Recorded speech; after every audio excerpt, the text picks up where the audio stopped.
Chapter 1. The Birth of Nations. The story begins in the misty mountains of the Balkans, where Bulgaria was born in the 7th century. In 681 AD, Khan Aspara established the First Bulgarian Empire, making it one of the oldest countries in Europe.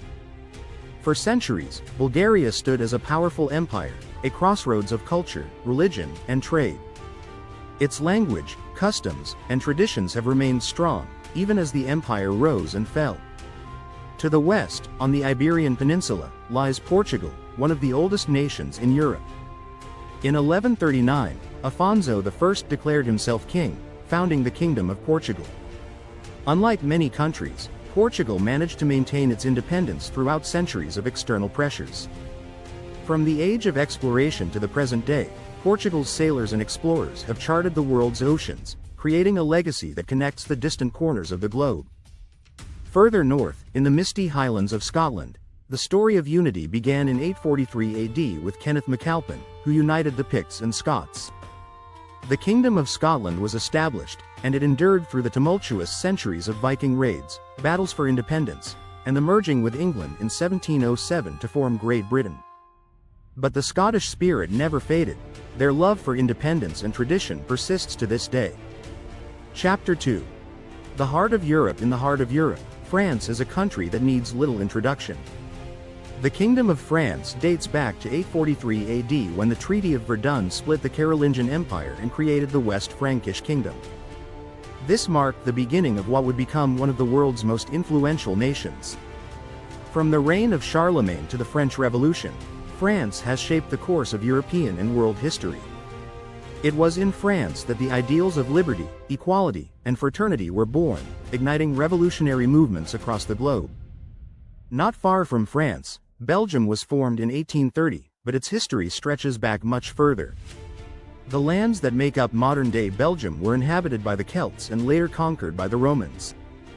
Through various conflicts, including the wars between the Spanish, Austrian, and French monarchies, the region forged a distinct identity. Though relatively young as a nation, Belgium's rich history makes it an essential part of Europe's tapestry. And in Denmark, a country with Viking roots, the first United Kingdom was formed around 930 AD. The Vikings, once feared as raiders, later became rulers and explorers. Denmark's history as a kingdom has spanned over 1,000 years, with kings and queens who left their mark on Europe. Denmark's monarchy, one of the oldest in the world, continues to be a symbol of unity and continuity. Chapter 3. The Eternal Isles. To the northwest, on a group of islands, lies England, a country whose history traces back to the Anglo-Saxon period around the 5th century AD. England was formed through the union of several kingdoms, and in 1066, it was shaped by the Norman conquest, which brought together the Anglo-Saxons and the Normans. Over the centuries, England became a global power, influencing the world through its empire, language, and culture. From the signing of the Magna Carta in 1215 to the Industrial Revolution, England played a crucial role in the formation of the modern world. Not far from England, Ireland tells a different, yet equally ancient, story. Ireland's history stretches back to the Celts and the establishment of several kingdoms. While Ireland was divided for centuries, it became a unified nation in 1922 after a long struggle for independence from Britain. Ireland's rich heritage of literature, music, and folklore continues to shape its identity today. Chapter 4. The Enduring Spirit of Italy and Greece. To the south, Italy stands as a living testament to the power of civilization. While the unified Kingdom of Italy was only founded in 1861, the roots of the Italian nation go deep into antiquity.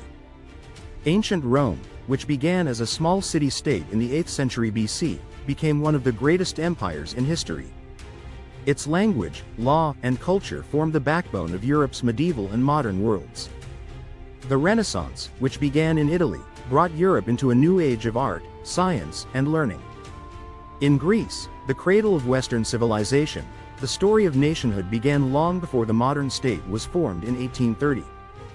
Ancient Greece, home to the philosophers, mathematicians, and artists who shaped the foundations of Western thought, laid the groundwork for democracy and intellectual progress. Though Greece endured centuries of foreign rule, from the Romans to the Ottomans, it never lost its cultural identity.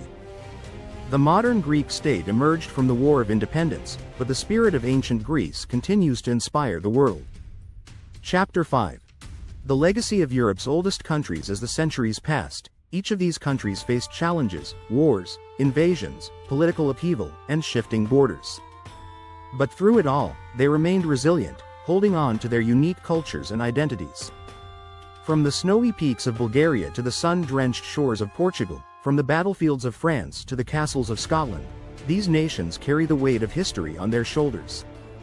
Today, these countries are not just relics of the past, they are living testimonies to the endurance of the human spirit.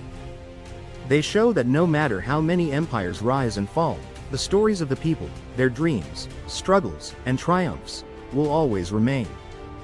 Europe's oldest countries may have been shaped by war and conflict, but they have also been shaped by the love of culture, knowledge, and the desire for freedom.